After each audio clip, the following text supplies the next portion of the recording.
Hello and welcome to Goosebump Cottage.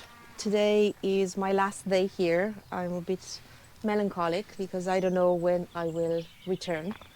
But anyway, I'm trying to make the best of it and to enjoy it as much as I can.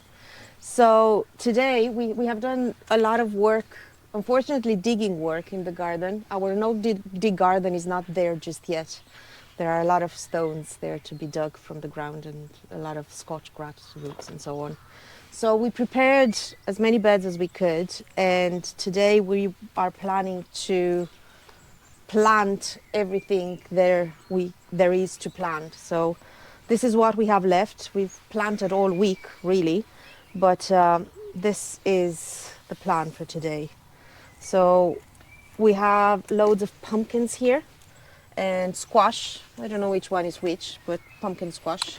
On your left hand, they're mostly squash. Okay, and these are pumpkins. No, they're all squash, apart from I think these two, which are jack-o'-lantern pumpkins. I think they're all squash. I think this might be a mixture of squash and pumpkins. But anyway, pumpkin or squash, they are a great first year crop because they will just cover everything and they will enrich the soil as well. So, and also they take very little maintenance. So that's it. And then we have beans. We have a few berry bushes and a few flowers left to plant. So I've planted the last of the cauliflower and cabbage. Follow me, I'll show you. Actually, it's a work in progress. As you can see, there's a lot of stuff going on around here. Oh, look what I found in the ground. And that's why we need to dig this year. I got a shoe yesterday. There's a lot of stones, as I said, to be taken out as well. So here... I'll just show some of the stones. Mm-hmm.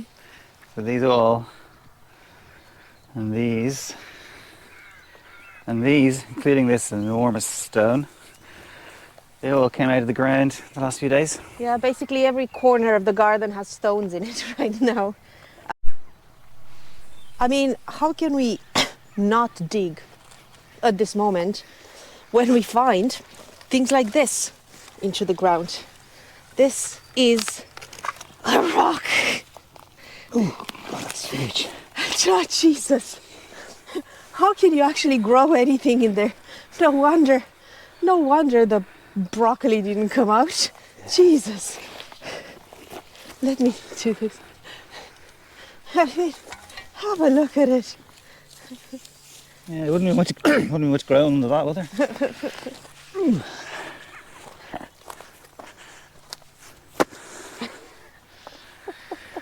Yes, no dig, but no dig has to wait. No dig has to wait. Yeah. We've dug. Look at that hole over there. Yeah. Oh my. All right, carry on. So here, what's left of the turnips I planted previously is these two, and they're not doing very well, but I'm gonna leave them anyway. And then I've planted the celeriac here. 6 plants of celeriac where the turnips used to be. And here I'm just randomly planting cabbage, the leftover cabbage and cauliflower. I put them closer to each other because I don't really expect them to reach maturity. They're more or less sacrificial plants over here. So sorry cabbage, but it is what it is. And we still have some of the purple sprouting broccoli. This guy is doing very well. I mean, if these plants reach maturity, that should be enough for us for this year. I don't think we're going to plant anymore. Oscar found another bone, I think, or... That's the bone he dug out of his hole. Dug out of his hole. And then over here, Arthur did a great job. It has taken so long and so much effort, but it's ready to be planted. So we're going to do kale over there. And we also want to do spinach now.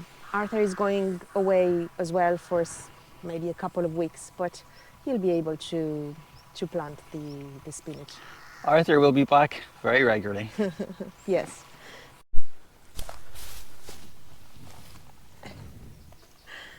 So it is the time to enjoy the first crop from our garden. It's not the biggest thing there, but it's our first crop. So I just want to put this on camera. So it is radishes. We're just about to have lunch now. So I'm just gonna pick up the ones that are ready. Like this one, for example. And this one. Since we're not going to be here for a while, might as well eat them while they're small. And my favorite radishes, I'm going to cut one to show you how it looks like. Misato radishes. Look, we have another one here. They are delicious. I'm gonna show you. And Art, is there any more that you can see popping out? No, I think the rest can stay there. Well, there's two here. You could take one of them, leave the smaller one. Maybe take this one. Are they too small? I can take the big one. Like normally I would have left them for another maybe week or so, but anyway, our first crop. Yay! Now follow me to the kitchen. I'm going to wash them, and then the leaves are going to be used tonight. We're making a radish top pesto. They make quite a nice spicy pesto, the leaves. Of course, you have to make sure they're not sprayed with anything, which these ones are not. And then the radishes, we're just going to have them with a bit of flaky salt. That's it. Lovely.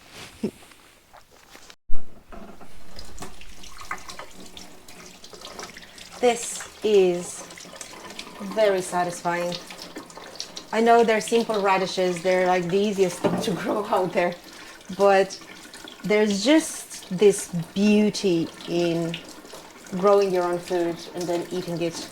Besides the obvious fact that they are tastier than the one you can find in the supermarket, even the ones you can find, in the organic markets, because these ones are really, really freshly picked.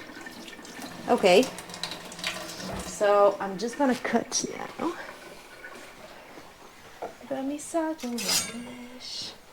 So, root goes into the compost. Leaves are gonna air dry and are going into a pesto. And then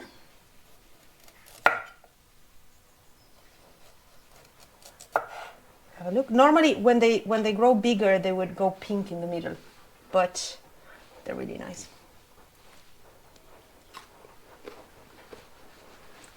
Yes, flaky salt. Spicy? Mildly spicy because they're very young. So what you need is some flaking salt. Maldon. Arthur? Oh.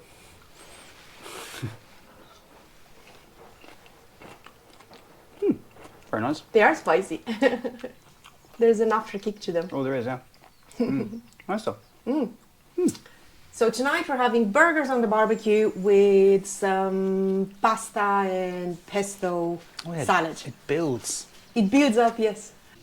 So it's Monday morning and I'm flying out today.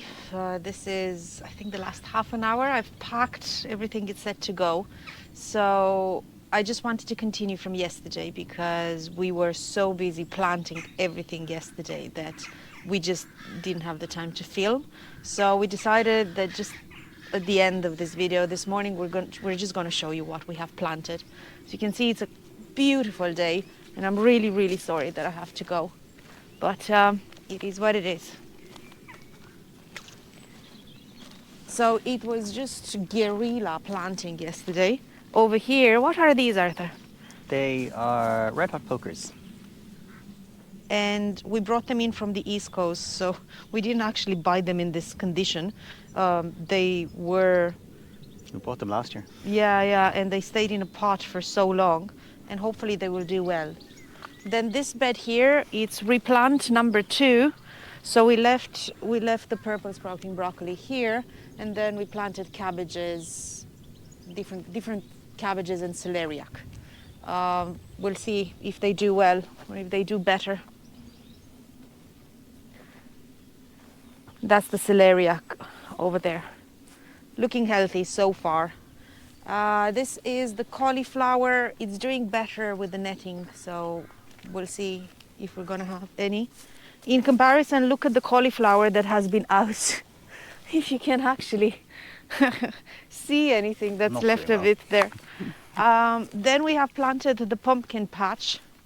That took a lot of work because it wasn't the planting itself, but it was the preparation of this.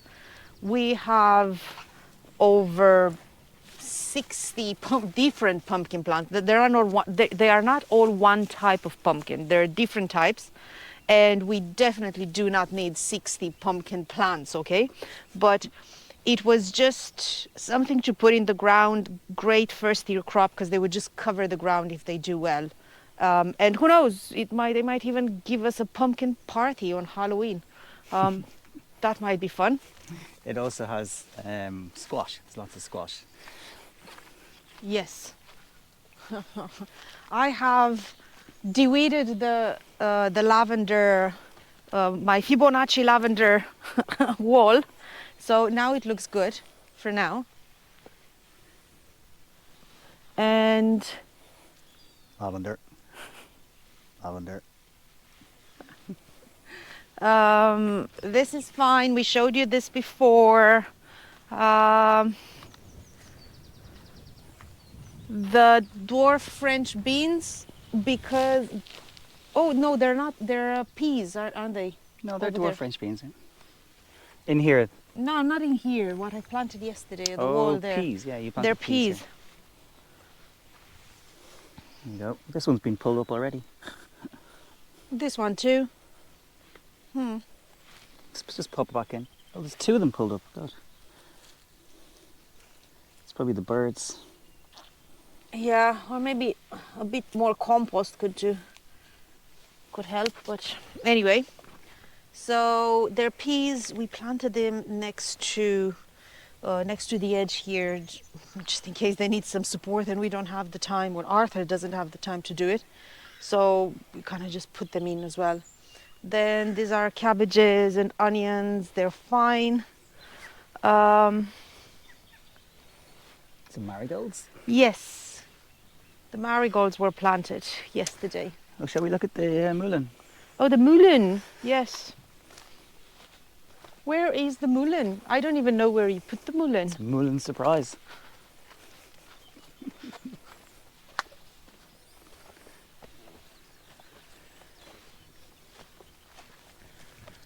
So here we have some mullein. And in the first year it doesn't flower, it produces these rosettes. And then in the second year it produces lovely little yellow flowers, and it can actually grow up to 2 meters tall. So there's one there, and there's one there. And funny, interesting fun fact, you can smoke mullein and it's actually good for you. Just look it up because we didn't believe it at the start, smoking something that's actually good for your lungs. It seems it's something that is very good for your lungs to smoke mullein, which is bad. Berries? Okay. The meadow is growing. And you might cut this out, of course. You can talk about the meadow, that's fine. But it is growing. There's a lot of borage coming up over here, actually.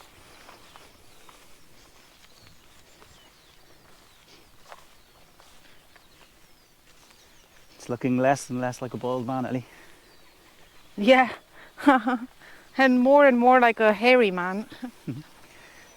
It's very dry, but interestingly enough, I was outside at 5 a.m. this morning, and there was a really, really heavy mist, a sea har as the Scots call it.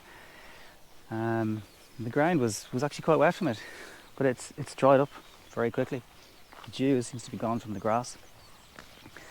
It's interesting the way that the meadow plants are growing. We didn't plant them in lines, but yeah, it's definitely growing in lines. It looks like it's been direct drilled. There's a good bit of hogweed coming up, and I've just pulled up some of the leaves just to knock it back a bit. It's not going to kill it, but it might just help slow it down a bit and give everything else a chance to grow. I mean, just look at that view. It's just awesome. So Ellie's very upset, I suppose. She's going to miss all of this, she thinks. But she won't. She'll be back. And I'll be sending her plenty of photos of it and videos. You'll probably get bored looking at me in the videos. I don't know if you can see that. There's a white butterfly there. Cabbage butterflies. As long as they're up here, not down by the cabbages, I don't mind too much. The grass is really growing here. It's a lovely meadow. The plan was actually to put in the pumpkins here and create a whole pumpkin patch. That's why we have so many, and we probably have overplanted.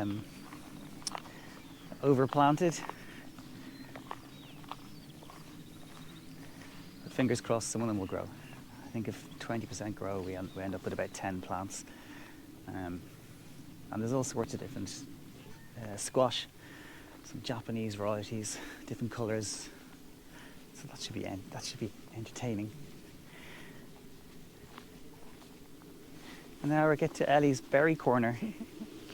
Now we have 5 berry plants. However, one of them is probably dead because of the damn slug. It ate all the new growth that came from here, and it doesn't seem to be growing anything new, so it's probably dead. Sorry, this is new. It's like a cross between brambles and raspberry, so it should bring Big berries. big red berries, yes, like the raspberries. And then raspberry over there. And then this one, what is this one? Oh, red currant. This is red currant. Yeah. And that one is black currant. So we have black currant and red currant and different berries. So, yeah, we'll see. We'll see. They don't seem to be in danger of being eaten by slugs. They're well out there. So, we'll see if we get any berries by the time I come back. So, Look at the lovely field of buttercups.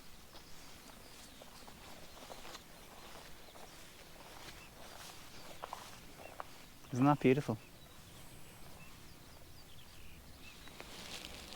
And just over here, there's a whole big clump of iris. There's quite a few iris around in the fields. It makes it really pretty. And there's the fairy fort. Oscar knows that his mummy's heading off, so he's not in the best of form.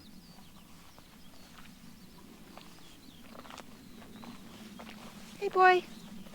Hey Oscar. Hey Oscar. Hello. Hello. So, thank you very much for watching. I will see you again in a few months' time. Meanwhile, Arthur is going to happily do his part over here. And if you like our videos, please do like and subscribe. It means a lot to us. Thank you. Bye.